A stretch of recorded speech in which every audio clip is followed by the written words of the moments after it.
নেতাজি সুভাষচন্দ্র বোসের ১২৭তম জন্মদিন উপলক্ষে কাঁচরাপাড়া পৌরসভায় পতাকা উত্তোলন করে নেতাজিকে স্মরণ করা হলো। পাশাপাশি কাঁচরাপাড়ার বিভিন্ন ওয়ার্ডে অনুষ্ঠিত হলো বিভিন্ন কর্মসূচি। এখানে উপস্থিত ছিলেন বীজপুরের বিধায়ক সুবোধ অধিকারী এবং কাঁচরাপাড়া পৌরসভার পৌরপ্রধান কমল অধিকারী সহ বিভিন্ন ওয়ার্ডের কাউন্সিলর ও নেতৃত্ববর্গ।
মাননীয় বিধায়ক অনুরোধ করবো দাদা এক মিনিট।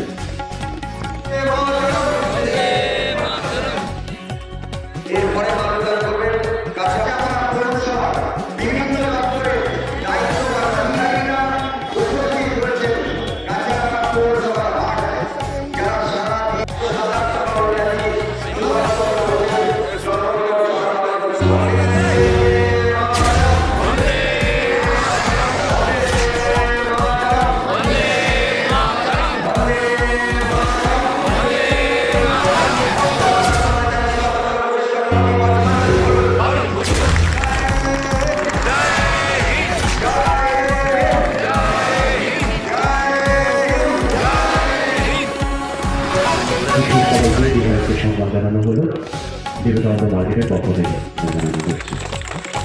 অসংখ্য ধন্যবাদ। আমি সবাইকে বসার জন্য অনুরোধ করব। বিবেকানন্দ মার্কেটে সবাই ব্যবসায়ী মানুষকে আদা সহ সকলকে আমার অভিনন্দন, শুভেচ্ছা। মঞ্চে রয়েছে কাঁচরাপাড়া পৌরসভার চেয়ারম্যান কমল অধিকারী, রয়েছেন সিআইসি দিলীপ ঘোষ,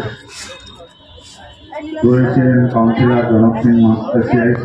যেমন সর্বপ্রথম তো ধন্যবাদ জানাবো মাননীয় মুখ্যমন্ত্রী মমতা বন্দ্যোপাধ্যায়কে, যেভাবে উনি সারা বাংলাকে এক জায়গায় রেখেছেন এবং যেভাবে পরিষেবা দিচ্ছেন, এবং তার সাথে কিন্তু কালচারাল এবং হেরিটেজ ম্যাটারগুলো উনি কিন্তু সাথে রেখেছেন। আপনি দেখতে পারবেন খালি আমাদের তৃণমূল সংগঠন নয়, প্রত্যেকটা অর্গানাইজেশন বলুন, ক্লাব বলুন, সোসাইটি বলুন, সবাই কিন্তু সমাজমূলক কাজের মধ্যে ইনভলভমেন্ট আছে, এবং সেই জায়গায় কিন্তু রক্তদান শিবির থেকে শুরু করে নিয়ে স্পোর্টস থেকে শুরু করে নিয়ে এবং বাকি যেগুলো সমাজমূলক ইভেন্টস আছে বা যে কারিকুলামগুলো আছে সেগুলো কিন্তু টোটালটাই মানুষের জন্য করা হচ্ছে। কেন মাননীয় মুখ্যমন্ত্রী মমতা বন্দ্যোপাধ্যায় বলেছেন যে মানুষের পাশে থাকতে হবে, মানুষের কাজ করতে হবে এবং ডেভেলপমেন্টের যে চিন্তাধারা রয়েছে সেটা ধীরে ধীরে ছড়িয়ে ডেভেলপমেন্টের ভাবনা চিন্তা রাখতে হবে।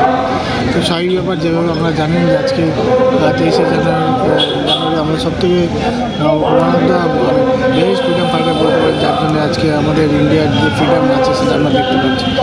এবং আমাদের একটা জিনিস মাথায় রাখতে হবে যে কোনো অশুভ শক্তি যেন এই যে ডেমোক্রেসি বা সেকুলারিজমটা রয়েছে এটা যেন ব্রেক না করতে পারে, সেটা আমাদেরকে ফলো রাখতে হবে। এবং সারা ভারতবর্ষেই আজকে দিনটা পালন করা হয়। উনি one of the freedom fighter, যিনি দেশের জন্য লড়াই করেছেন, এবং ওনার চিন্তাধারা ছিল যে ব্রিটিশ থেকে মুক্ত করতে হবে ভারতকে, এবং যেভাবে ব্রিটিশ শাসন গ্রাস করেছিল ভারতবর্ষে, ব্রিটিশকে এখানে সরানো খুবই দরকার ছিল। কিন্তু যেভাবে ফ্রিডম ফাইটাররা এবং উনি যেই দিক দিয়ে এগিয়েছিলেন, যে ভাবনা চিন্তা নিয়ে এগিয়েছেন, যেইভাবে আজকে আমাদের দেশটা স্বাধীন হয়েছে, সেই জায়গায় আমাদের মাথায় রাখতে হবে যে আমাদের যে হেরিটেজ এবং কালচার রয়েছে ইন্ডিয়ার, সেটা যেন কোনো রকম যেন ডিস্ট্রয় না হয়, এবং আমাদের ডেমোক্রেটিক এবং সেকুলারিজম কান্ট্রি, এটা আমাদের মাথায় ধ্যান রাখতে হবে যে এমন কোনো ইনসিডেন্ট না হয় বা এমন কোনো ইনসিডেন্ট কেউ না করতে পারে যেখানে আমাদের মধ্যে কোনো রকম বিবাদ সৃষ্টি হয়। এবং ধন্যবাদ জানাবো মাননীয় মুখ্যমন্ত্রী মমতা বন্দ্যোপাধ্যায়কে। যেই স্টেটে আমরা থাকি সেখানে দেখবেন নানা জাতের মানুষ সেখানে এই স্টেটে বসবাস করে এবং সবাই কিন্তু সমান অধিকারভাবে ওনার যে স্কিমগুলো রয়েছে দুয়ারে দুয়ারে পৌঁছে দিয়েছেন এবং প্রত্যেকটা সেক্টরই কিন্তু উনি তুলে ধরেছেন এবং উনি কিন্তু অলরেডি বার্তাও দিয়েছেন যে আমরা যে হেরিটেজ এবং কালচার যেটা রেখেছি সেটাকে আমরা অটুট রাখবো। আমরা যেরকম হিন্দু খ্রিস্টান মুসলিম শিখ ইসাই যারা আমরা সবাই রয়েছি সবাই ঐক্যবদ্ধ থাকবো এবং মানুষের পাশে থেকে মানুষের কাজ করবো। এই স্বাধীন ভারতকে আরও বেশি করে ডেভেলপ করতে হবে আমাদের নতুন প্রজন্মের জন্য। এবং কাছাপাড়া পৌরসভা বিভাগ থেকে আমি এটাই সবাইকে অভিনন্দন জানাবো এবং একটাই কথা বলবো যে আমরা 24 ঘন্টা মানুষের পাশে আছি, মানুষের কাজের জন্য আছি এবং যেভাবে মাননীয় মুখ্যমন্ত্রী মমতা বন্দ্যোপাধ্যায় এবং আমাদের নির্দেশ দিচ্ছেন সেইভাবে কিন্তু আমরা মানুষের কাজ করব। যারা সদস্যরা রয়েছেন সকলকে আমি অভিনন্দন শুভেচ্ছা জানাই। আজকে তারা বিশেষ দিনে, আজকে নেতাজি সুভাষচন্দ্র বোসের জন্মদিন, বিশেষ পবিত্র দিনে তারা আজকে রক্ত দিয়ে মানুষকে সেবা করছেন। রক্তদান শুধু মহান দান নয়, রক্তদান হচ্ছে একটা ঐক্যের প্রতীক। আমরা দেখছেন আজকে দেশের রাজনীতিকে যেভাবে মানুষের মধ্যে বিভাজনের রাজনীতি চলছে, মানুষকে ভেঙে দেওয়ার রাজনীতি চলছে, সেখানে দাঁড়িয়ে আজকে রক্তদান শিবির। মানুষের রক্ত মানুষের লাগে। আমরা জানি কোন ধরনের মানুষের রক্ত লাগবে সেটা আমরা কেউ জানি না, মানুষের রক্ত মানুষের লাগবে। তাই আমি রক্তদাতাদের বিবেকানন্দ মার্কেটে আবারও সকল যারা সদস্যকে আবারও আমি এই মহৎ কাজ করার জন্য বিশেষ দিনে তাদের অভিনন্দন শুভেচ্ছা জানাই। আমরা সবাই জানি নেতাজি আমাদের স্বাধীনতা তিনি আরেকটু গান্ধীজি যেরকম নরমপন্থী ছিলেন, তিনি চরমপন্থী বিশ্বাসী করতেন। আমরা সকলেই জানি তিনি জাপান, জার্মান, সোভিয়েত সব দেশে ভ্রমণ করে তিনি আজাদহিন্দ ফৌজ গঠন করেছিলেন। আর সেই আজাদহিন্দ ফৌজ গঠন করে ব্রিটিশের উপর আক্রমণ করেছিলেন। আমাদের দেশ স্বাধীনতা 1947 সালে হয়েছিল। তার আগে তিনি আন্দামানে স্বাধীন করেছিলেন, আমরা সবাই জানি। তিনি ঘোষণা করেছিলেন তিনি সব ধর্মের মানুষকে নিয়ে তিনি আজাদহিন্দ ফৌজ গঠন করেছিলেন। তিনি দেশের যে ঐক্য, একতা, সব ধর্মের মানুষ একসঙ্গে মিলেমিশে যেভাবে দেশ স্বাধীন করা যায় হয়েছিল তার উদাহরণ হচ্ছে নেতাজি সুভাষচন্দ্র বোস।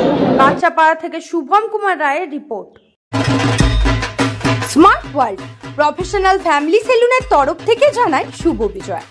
জোনপুর ও কাঁচরাপাড়ায় সাফল্যের পর কালনায় আমরা হেয়ার বিউটি স্পা এবং grooming specialist. Smart world professional family salon, 2 number Siddheshwari lane, Kanchrapara, Shimultala, Jonpur, Kanchrapara এবং আমাদের নবীনতম সংযোজন কালনা শিমুলতলা অম্বিকা অ্যাপার্টমেন্টের স্টেশন রোডের নিকট।